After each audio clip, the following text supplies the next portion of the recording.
ولا تسرفوا إنه لا يحب المسرفين. صدق الله العلي العظيم. السلام عليكم ورحمة الله وبركاته. கணியத்துக்குரிய கனவான்களே, பெரியோர்களே, அல்லாஹ்வின் நல்லடியார்களே,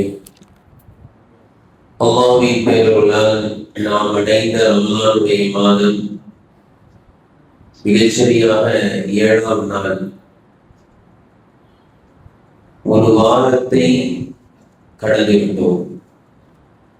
இந்த ஒரு வாரம் ஆச்சு, எப்படி போச்சே தெரியல. இப்படியே ரமலான் நம்மை விட்டு சென்று விடும்.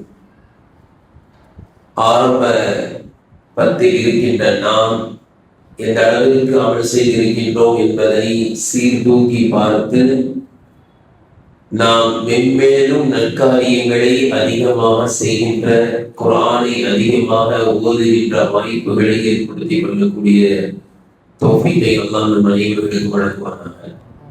கணியத்துக்குரியவர்களே, நேற்றைய தராவி 7வது தராவி 7வது சூரா ஓதி முடிக்கப்பட்டது. அந்த சூரத்தில் ஆஃப் என்ற சூறாவில் நாம் எல்லாம் நம்முடைய வாழ்க்கையில் பல முறை கேள்விப்பட்ட ஒரு வசனம், ஒரு வசனத்தினுடைய ஒரு துண்டு பகுதி.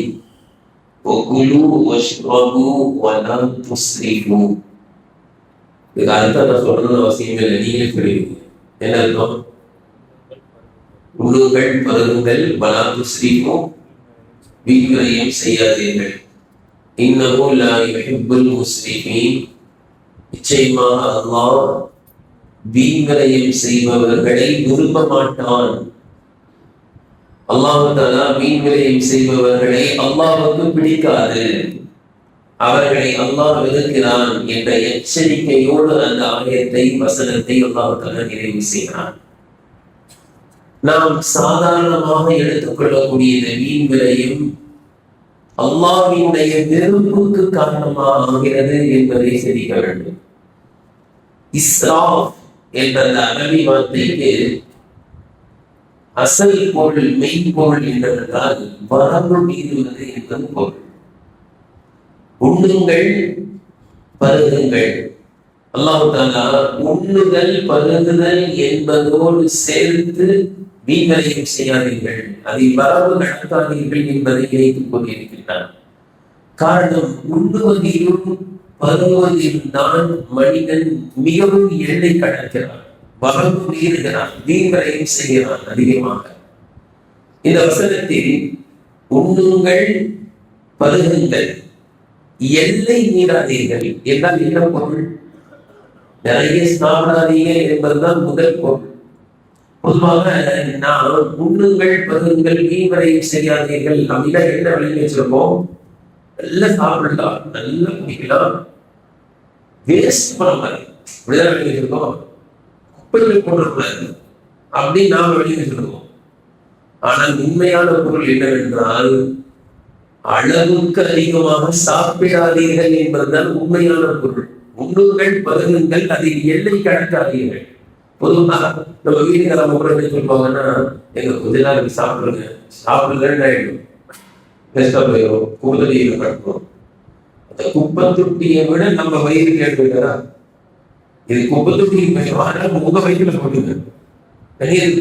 ஹதீஸில் வருகின்றது, இன்னும் மினஸ்ஸாஃபி, வீண்விரயத்தில் இதுவும் அடங்கும். அந்த குலம் அஷ்டரைந்த, நீங்கள் விரும்பியதையெல்லாம் தின்னுவது, விரும்பியதெல்லாம் வாங்கி சாப்பிடுவதும் இதுவும் வீண்விரயத்தில் அடங்கும். லுக்மானுல் ஹக்கீம், அல்லாஹ் தஆலா அவருடைய பெயரில் ஒரு சூறாவை இறக்கி வைத்திருக்கின்றார். அவர்கள் தங்களுடைய பிள்ளைக்கு செய்த உபதேசங்கள் மிகவும் அரிதான உபதேசங்கள், அழகான உபதேசங்கள். அவர்கள் தன்னுடைய மகனை பார்த்து சொல்கிறார்கள், மகனே, வயிறு நிரம்பிய பிறகு நீ மீண்டும் சாப்பிடாது. வயிறு நிரம்பிடுச்சுன்னு தெரிஞ்சா நிறுத்திய, அதற்கு மேல் நீ சாப்பிடுவது, அந்த உணவை ஒரு நாளைக்கு போடுவது மிகச் சிறந்தது என்று கூறுகிறார்கள். சாப்பிட்டாச்சு, மீதி உணவு இருக்கு, அது ஒரு நாளைக்கு போறது நல்லதுப்பா, வயிறு நிறைந்த பிறகு நீ நிரப்பாத திரும்பி அந்த உணவு ஒரு நாய்க்கு போடும் ரொம்ப சிறந்தது என்பதாக லுக்மான் ஹக்கீம் ரஹ்மத்துல்லாஹி அலைஹிஸ்ஸலாம் அவர்கள் தன்னுடைய மகனுக்கு சொன்ன உபதேசம் என்று வருகிறது. கணியக்கூடியவர்களே, ஹாரூன் ரஷீத் பாதுஷா அவர்களுடைய அரண்மனையில் ஒரு மருத்துவர் இருந்தார். அரசு மருத்துவர், அரசருக்கு வைத்தியம் செய்யக்கூடிய ஒரு மருத்துவர். அவர் எந்த மதத்தை சார்ந்தவராக இருந்திருப்பார் சொல்லுங்க. ஹாரூன் ரஷீத் பாதுஷா அவர்களுடைய அரண்மனையில ஒரு மருத்துவர். அவர் எந்த மதத்தை சார்ந்தவராக இருந்திருப்பார்?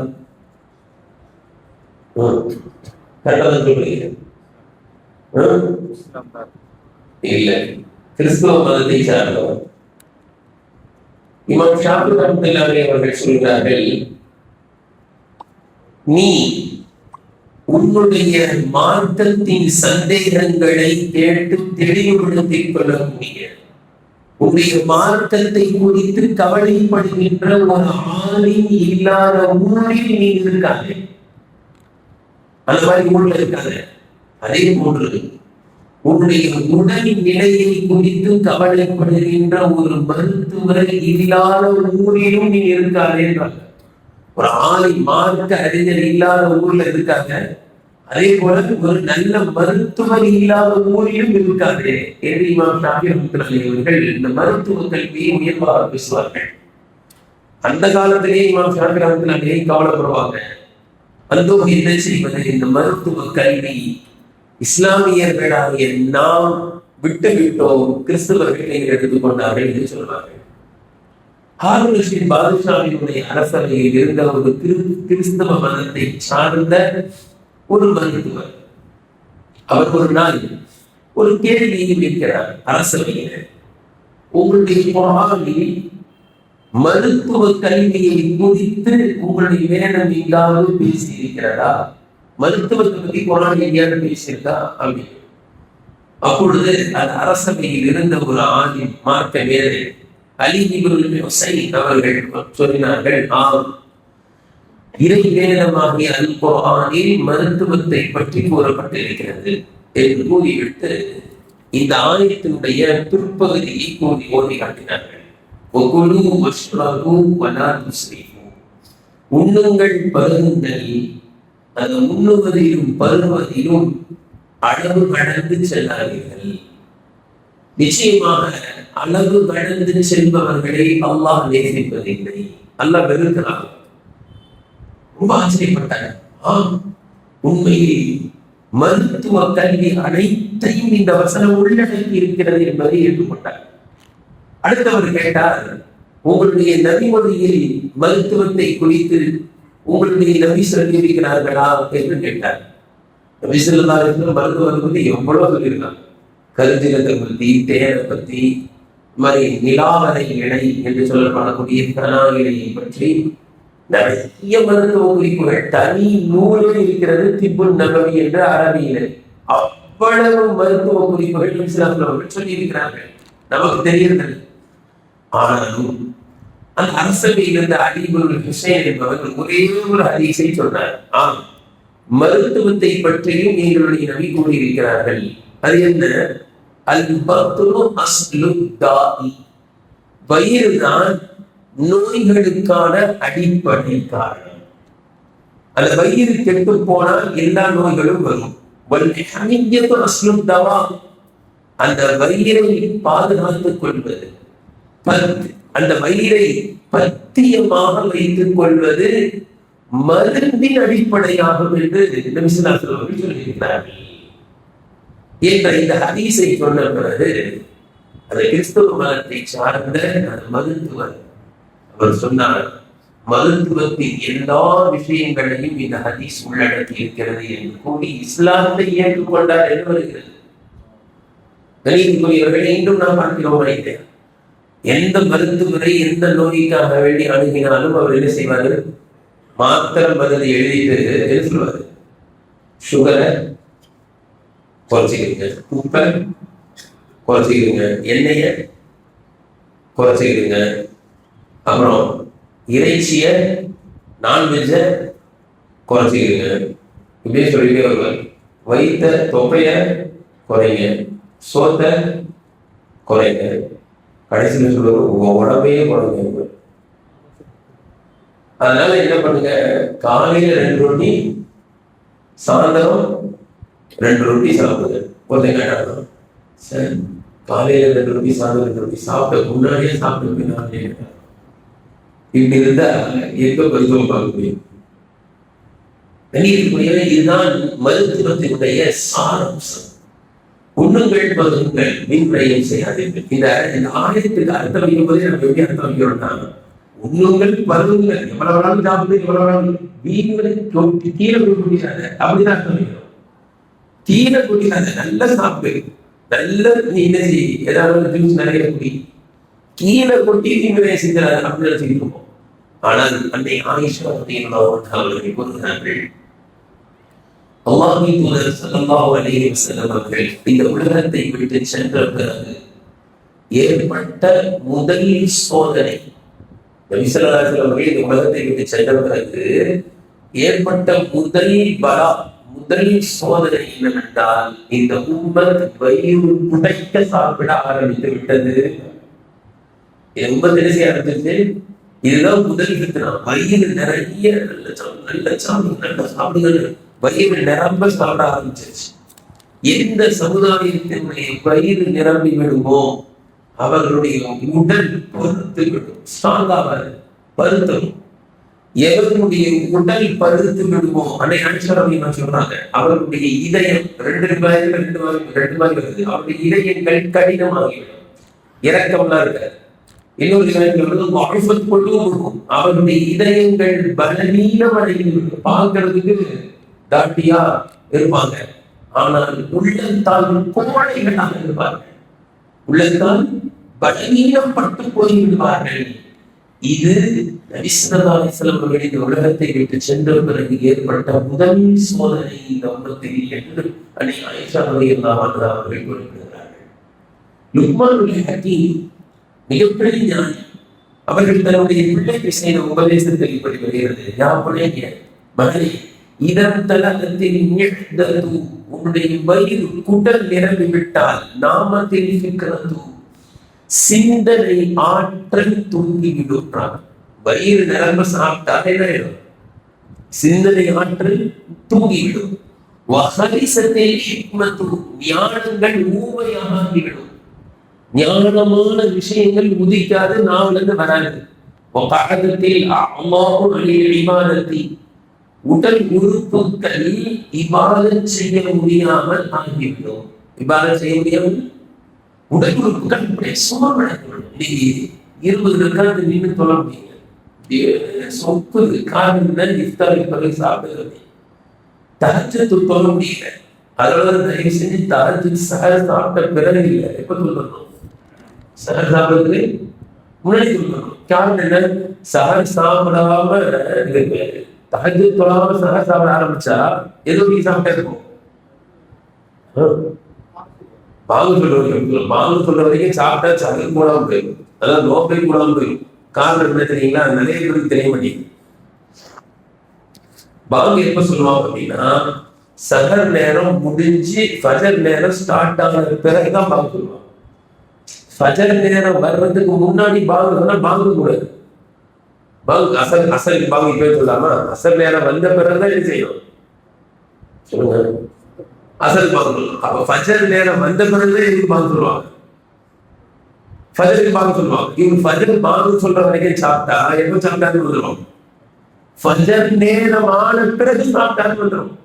ஒரு குறைஞ்சது ஃபஜர் நேரம் ஸ்டார்ட் ஆகிறதுக்கு 5 நிமிஷத்துக்கு முன்னாடியே முடிக்கும்.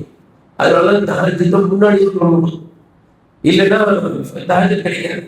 கலியத்துக்குரிய சொல்ல வருவது லுக்மானுல் ஹக்கீம் அவர்கள் ஆரம்பம் சொல்றாங்க, இன்னைக்கு நம்ம பிள்ளைங்க பசிக்குதுமானே சொல்றது இல்லை, பசிக்குது சாப்பாடு தான் குழந்தை சொல்லணும். ஹதீஸ்ல வருது, யாருடைய வயிறு பசியை உணருமோ அவர்களுடைய சிந்தனை ஆற்றல் தான் பெரிதாக வளரும், அவர்களுடைய சிந்தனை தான் நன்கு கூர்மையாக இருக்கும். அப்படின்னு சொல்றாங்க. அவர்களுடைய இதயம் தான் புத்தி கூர்மை உடையதாக இருக்கும். யாருடையது? யாருடைய வயிறு பசியை உணர்கிறது.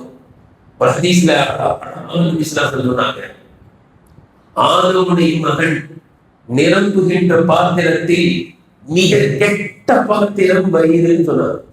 சொல்லிட்டு சொன்னாங்க, இல்ல கொஞ்சம் எக்ஸ்ட்ரா தான் சாப்பிடணும்ன்ற ஆசை இருந்தால் ரொம்ப கம்மியெல்லாம் சாப்பிட முடியாது. அந்த ஹதீஸ்ல என்ன வருதுன்னா, ஆதமுடைய மகனுடைய முதுகெலும்பை நேராக ஆக்குவதற்கு சில கவன உணவுகள் போதும் அப்படின்னு சொல்லிட்டு சொன்னாங்க.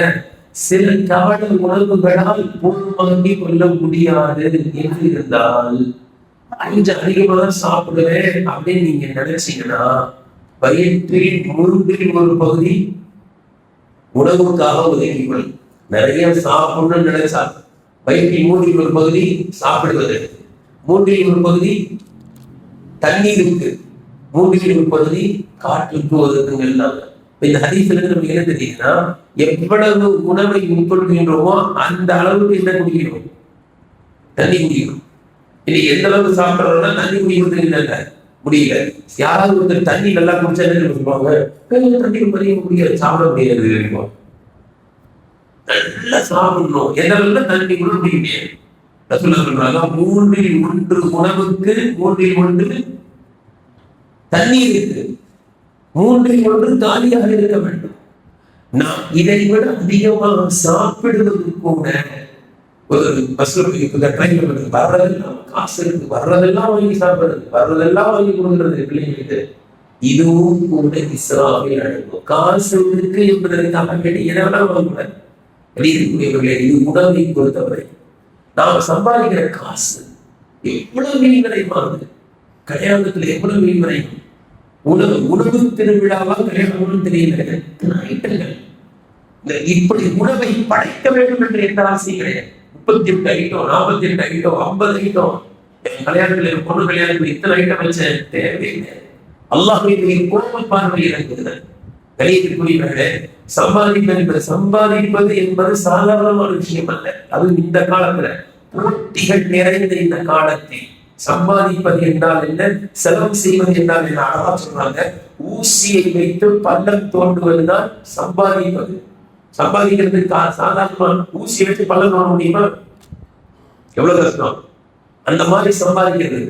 ஆனா அதே நேரத்தில் அதை வீண்வரையும் செய்யறது எப்படி தெரியுங்களா? ஊசியை வச்சு பலூனை உடைக்கிறது, ஊசியை வச்சு பலூனை உடைக்கிறது பொட்டும் போயிடும். எல்லாம் வாழ்க்கை ஃபுல்லா சம்பாதிச்சது ஒரே நாள் போட்டு, ஒரே நாள் கல்யாணத்துல எல்லாத்தையும் செலவு செஞ்சு முடிச்சாங்க. பலூனை ஊசி வச்சு உடைக்கிறது. எனவே கண்ணியத்திற்குரியவர்களே, வாழ்க்கையில் சிக்கனம் மிக முக்கியமானது. அல்லாஹ்வுடைய தூதர் ஸல்லல்லாஹு அலைஹி வஸல்லம் அவர்கள் எவ்வளவு அழகாக நமக்கு வழிகாட்டி இருக்கிறார்கள் தெரியுமா? எவ்வளவு ஷார்ட்டா ஒரு ஹதீஸ்ல வந்து, மின் ஃபித்ரில் ரஜுலி ரிஸ்குஹு ஃபீ மஈஷத்திஹி. ஒரு மனிதன் மார்க்க ஞானம் படைத்தவன் என்பதற்கான அடையாளம் செலவு செய்வதில் அவன் நடுநிலையை கையாளுவான். ஒருவர் தன்னுடைய வாழ்க்கையில் சிக்கனத்தை கடைபிடிப்பது, சிக்கனமா கஞ்சனம் இல்லை. ஒரு ஆயிரத்துல அல்லாஹ் அழகா குர்ஆன்ல சொல்றான், இபாதுர் ரஹ்மான், அல்லாஹ்வினுடைய அடியார்கள் யார் தெரியுமா? வல்லதீன இதா அன்ஃபகு லம் யுஸ்ரிஃபு, அவர்கள் செலவு செய்தால் வீண்வரையும் செய்ய மாட்டார்கள். வலம் யக்துரு, அதே நேரத்தில் கஞ்சத்தனமும் செய்ய மாட்டார்கள். எவ்வளவு தேவையோ அவர்கள் செலவு செய்வாங்க. அதே நேரத்தில் இஸ்லாம் வீண்வரையும் செய்வாங்க. இந்த இரண்டிற்கும் இடையில் நடுநிலையாக இருப்பார்கள், சிக்கனமாக இருப்பார்கள். வீண்வரையும் செய்ய மாட்டார்கள், கஞ்சத்தனமும் செய்ய மாட்டார்கள். அதாவது ஹதீஸ்ல வருது, மார்க்க ஞானம் உள்ளவர் என்பதற்கான அடையாளம் என்ன? சிக்கனமா இருப்பார். இவர் மார்க்க ஞானம் பெற்றவர் என்பதற்கான அடையாளம். இன்னொரு ஹதீஸ்ல வருது, ரசூலுல்லாஹி ஸல்லல்லாஹு அலைஹி வஸல்லம் சொன்னாங்க, மாஆல மனிபதஸத. எவ்வளவு அழகான ஹதீஸ் தெரியுங்களா? யார் தன்னுடைய வாழ்க்கையில் சிக்கனத்தை மேற்கொள்கிறார்களோ பொருளாதார நெருக்கடியை அவர்கள் வாழ்க்கையில் சந்திக்கவே மாட்டார்கள். யார் சிக்கனமா இருக்காங்களோ அவங்க என்ன செய்ய மாட்டாங்க? பொருளாதார நெருக்கடியை வாழ்க்கையில் சந்திக்கவே மாட்டாங்க. எப்படிப்பட்ட திடீர் செலவுகள் வந்தாலும் யாருமே கடன் கேட்க மாட்டாங்க. மருத்துவ செலவு திடீர்னு வருது, பயண செலவு திடீர்னு வருது, மரண செலவு திடீர்னு வரும், ஸ்கூல் ஃபீஸ், திடீர் செலவுகள், எதுக்குமே யார்கிட்டையும் போய் நிற்க மாட்டார். யாரு?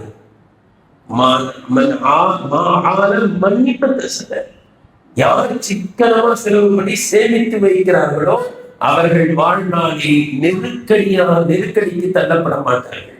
இன்னொரு ஹதீஸ்ல வருது, ரசூலுல்லாஹி ஸல்லல்லாஹு அலைஹி வஸல்லம் சொன்னாங்க, அல் இக்திசாது ஃபி நஃபகத்தி நிஸ்ஃபுல் மஈஷா. எவ்வளவு அழகான வார்த்தை தெரியுங்களா? சிக்கனமாக இருப்பது பாதி சம்பாத்தியம் அப்படின்னா, 20,000 ரூபாய் சம்பாதிக்கணும், சிக்கனமா செலவு பண்ணா என்ன அர்த்தம் தெரியுங்களா? 40,000 ரூபாய் சம்பாதிக்கிறது சமம். ஒருத்தர் 40,000 ரூபாய் சம்பாதிக்கிறாரு, சிக்கனமா செலவு பண்ணாரு நீங்க, அவர் எவ்வளவு சம்பாதிக்கிறது சமம்? 80,000 சம்பாதிக்கிறது சமம். ஒருத்தர் 1,00,000 சம்பாதிக்கிறாரு, ஆனா சிக்கனம் இல்லை, அவர் 50,000 சம்பாதிக்கிற ஒரு மாதிரி ஆயிடுவார். 50,000 சம்பாதிக்கிறாரு, சிக்கனமா இருக்கிறாரு, 2,000 ரூபாய், 3,000 ரூபாய், 4,000 ரூபாய் என்ன செய்வார்? சேமிப்பாரு. 1,00,000 சம்பாதிக்கிறாரு, டாட் போட்டு செலவழிக்கிறாரு, மாசம் கடைசியில 50,000 ரூபாய் சம்பாதிக்கிறது போய் என்ன செய்வாரு? ஒரு 2,000 ரூபாய் கொடுக்க 10 மாசம் தான் ஆயிடும். இதுதான் சொல்றாங்க அழகா சுருக்கமா, நீங்க சிக்கனமா இருந்தா பாதி வருமானம் அதுல நீங்க டபுள் மடங்கு சம்பாதிக்கிறீங்கன்னு அர்த்தம் என்பதாக ரசூலுல்லாஹி ஸல்லல்லாஹு அலைஹி வஸல்லம் அடுத்து சொன்னாங்க, அறிவார்ந்த செயலை பாதி மனிதர்களிடத்தில் அன்பாக நடந்து கொள்வது. ஒரு அறிவாளியுடைய அடையாளம் என்னன்னா எல்லாத்தையும் நிச்சயமாக அன்பா நடந்துக்குவார். இது ஒரு ரொம்ப சிறந்த நடைமுறை. கடைக்கு ஒருத்தர் கடை வச்சிருந்தாலும் பல விதமான கஷ்டமா வருவாங்க, முட்டாள் மாதிரி வருவான், ரோடி வருவான், யாரையாரும் வருவாங்க, எல்லாத்தையும் விசிரிச்ச முகத்தோட பேசி அப்படியே அன்பாவே அனுப்பிச்சுட்டாருல, இவர் அறிவாளி என்பதற்கான அடையாளம். அடுத்து சொன்னாங்க, அழகான கேள்வி பாதி கல்வியானதை பெற்று தருவாங்க. இன்னைக்கு ஸ்கூலுக்கு காலேஜுக்கு போற பசங்க டீச்சர் என்ன செய்யறது இல்லை, கேள்வி கேட்கறது என்ன மாதிரி நடத்திட்டு போயிட்டே இருங்கன்னு உட்காந்துருக்காங்க. கிடையாது. அதாவது 2 பேர் கேள்வியே கேட்க மாட்டாங்க. ஒண்ணு எல்லாம் புரிஞ்சிருச்சுன்னா கேள்வி கேட்க மாட்டாங்க, இன்னொன்னு எதுவுமே புரியல கேள்வி கேட்க மாட்டாங்க. இன்னைக்கு ஏன் கேள்வி கேட்கறது இல்லைன்னு புரியல, எதுவுமே புரியலையா இல்லை எல்லாம் புரிஞ்சிருச்சான்னு தெரியும். எனவே கேள்வி கேட்பது பாதி கல்விதான். ஒரு ஹதீஸ்ல வருது, அஸ்ஸம்துல் ஹுஸ்னு, நன்னடத்தை, அதே போன்று நிதானம், அவசரப்படக்கூடாது, வேகப்படக்கூடாது. அடுத்து சொன்னாங்க, வல்வி சாது, சிக்கனமாக செலவு செய்வது நபிமார்களுடைய 24 நற்குணங்களில் ஒன்று. சிக்கனமா செலவு பண்றது நுபுவத்துடைய 24 நல்ல பண்புகளில் ஒன்று என்று சொன்னாங்க. சிக்கனமா செலவு பண்றது அழகாக ஒரு கிதாப் எழுதியிருக்காங்க. பொதுவாக மக்கள் இந்த மீன் வரையை செய்யறதுல தன்னுடைய சொந்த செல்வம் அடிச்சிருக்காங்க. அதாவது செல்வம் எப்படி வரும்? அழகாக எழுதியிருக்காங்க, செல்வம் உழைப்பால் வந்து சேர்கிறது. செல்வம் உழைக்கணும், கஷ்டப்படணும், உழைப்பால் வந்து சேர்கிறது.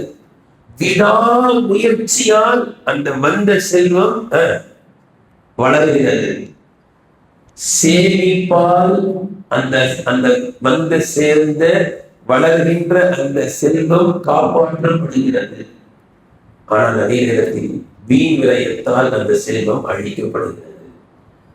உழைப்பால் செல்வம் வந்து சேர்கிறது, விடாமுயற்சியால் செல்வம் வளர்கிறது, சேமித்து வைத்தால் செல்வம் காப்பாற்றப்படுகிறது, வீண் விரயம் செய்தால் செல்வம் அழிந்து விடுகிறது.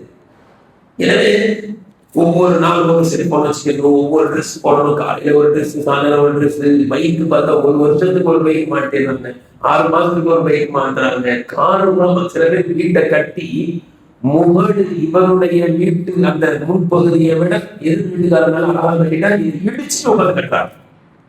இப்படிதான் செய்யறவங்க எல்லாம் பாதுகாக்கணும். தான் எழுதியிருக்கிறது சொல்றேன், தேவையில்லாத செலவுகளை செய்தால், தேவையில்லாத பொருட்களை வாங்கினால் ஒரு நேரம் வரும் தேவையான பொருளை விற்க வேண்டிய சூழ்நிலை. தேவையில்லாத பொருளை வாங்கினா எப்படி தள்ளப்படுவாரு? ஒரு கட்டம் வரும், தேவையில்லாத பொருள்லாம் வாங்குவார், அதை வாங்குவார், இதை வாங்குவாரு, என்னென்னமோ பண்ணுவாரு.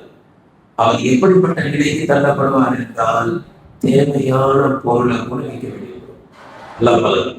எனவே வாழ்க்கையில ரொம்ப சிக்கல் அவசியமானது.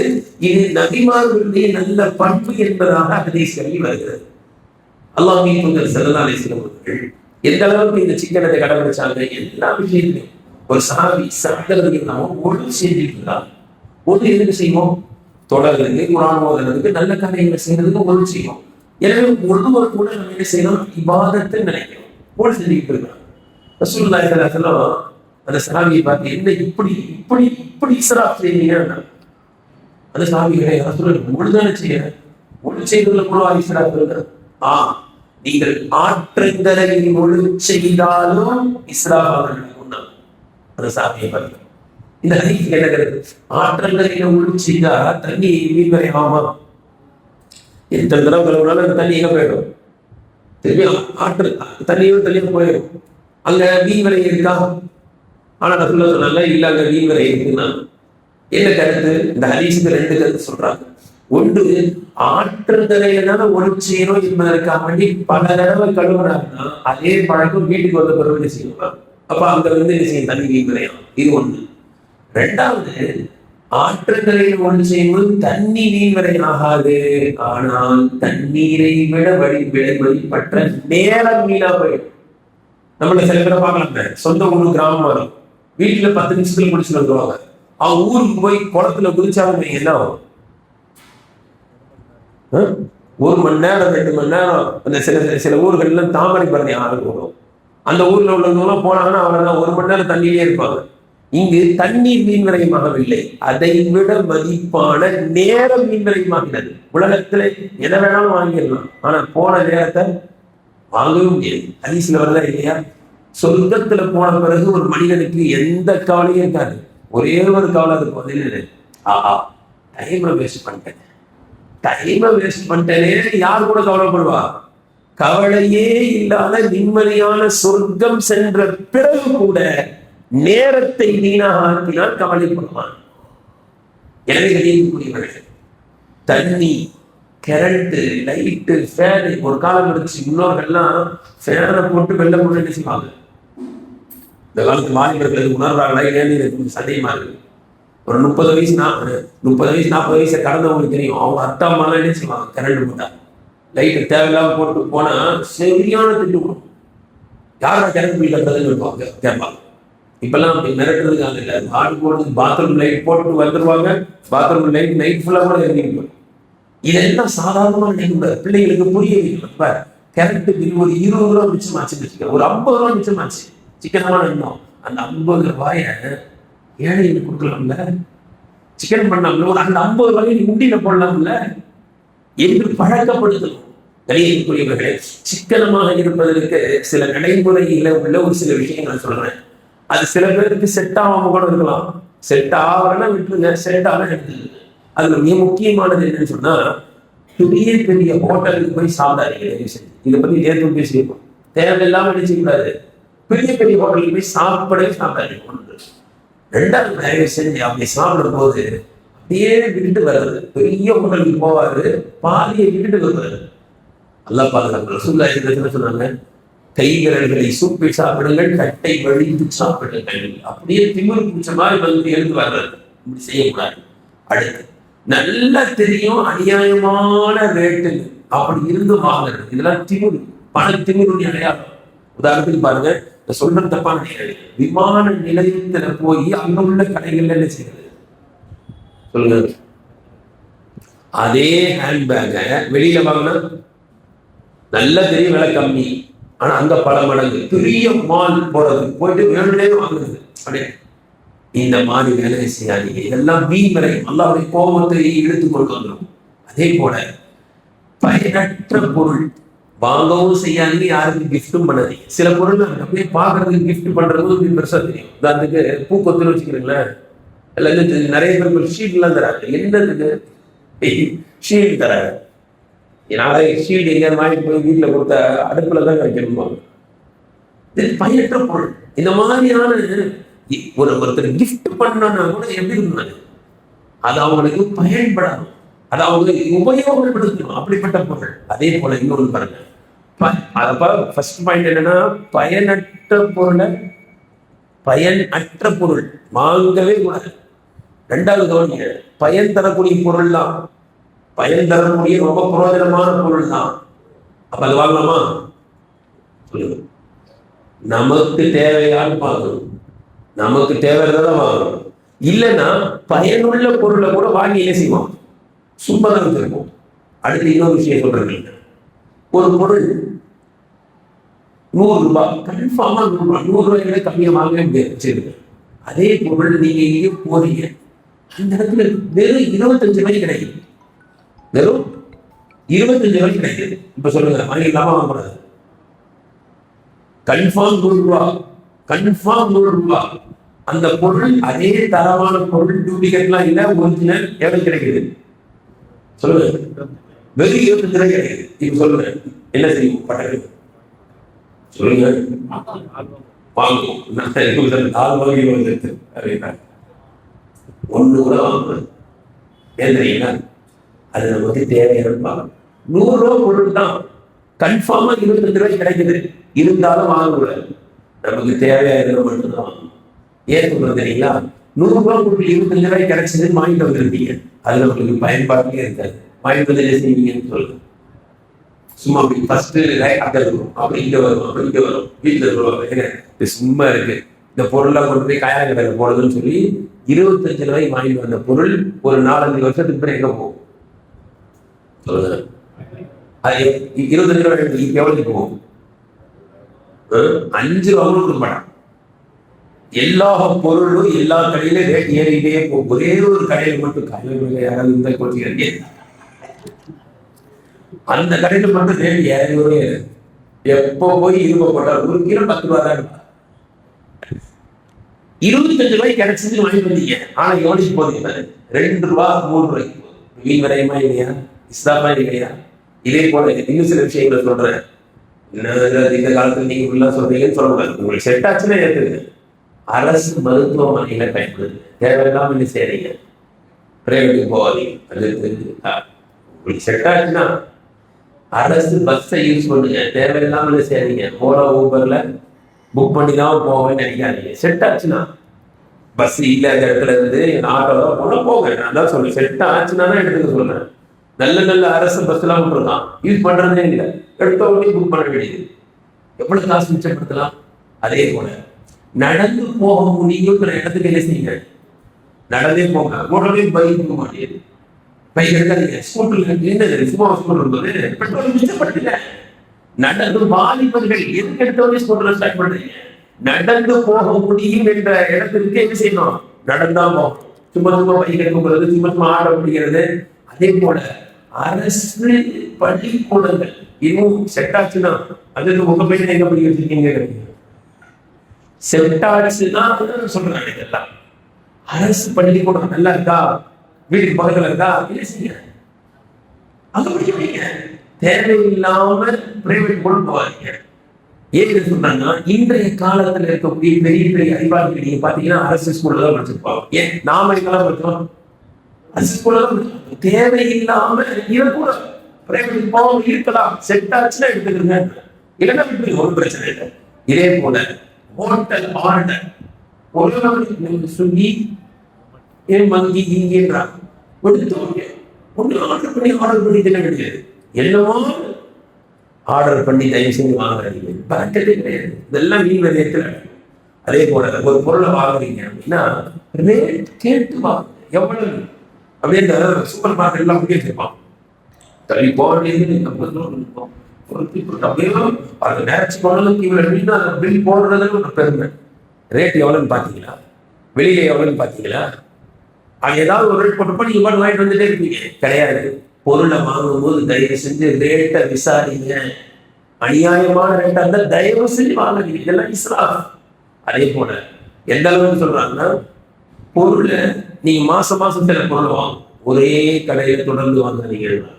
ஒரே கடையில வாங்கினா யாராவது வெளியே கிடக்குறீங்க, ஒரே கடையில வாங்கினா என்ன செய்வாங்க? இது நம்ம கஷ்டப்படலாம், போடுறாங்க.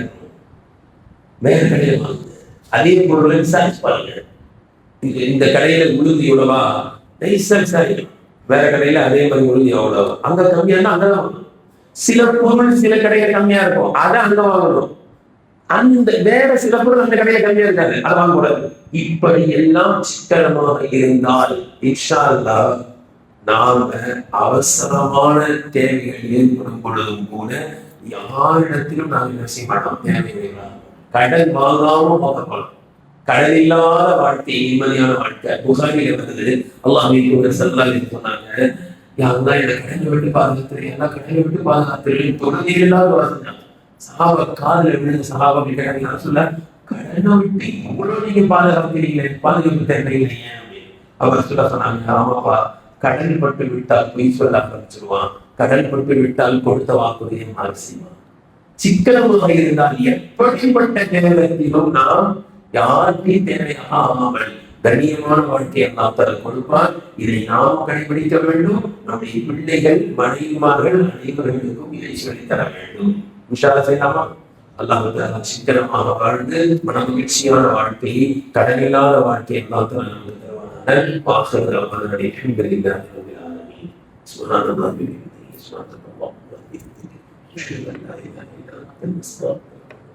سبحان ربك رب العزة عما يصفون وسلام على المرسلين صلى الله عليه وسلم صلى الله عليه وسلم صلى الله عليه وسلم صلى الله عليه وسلم.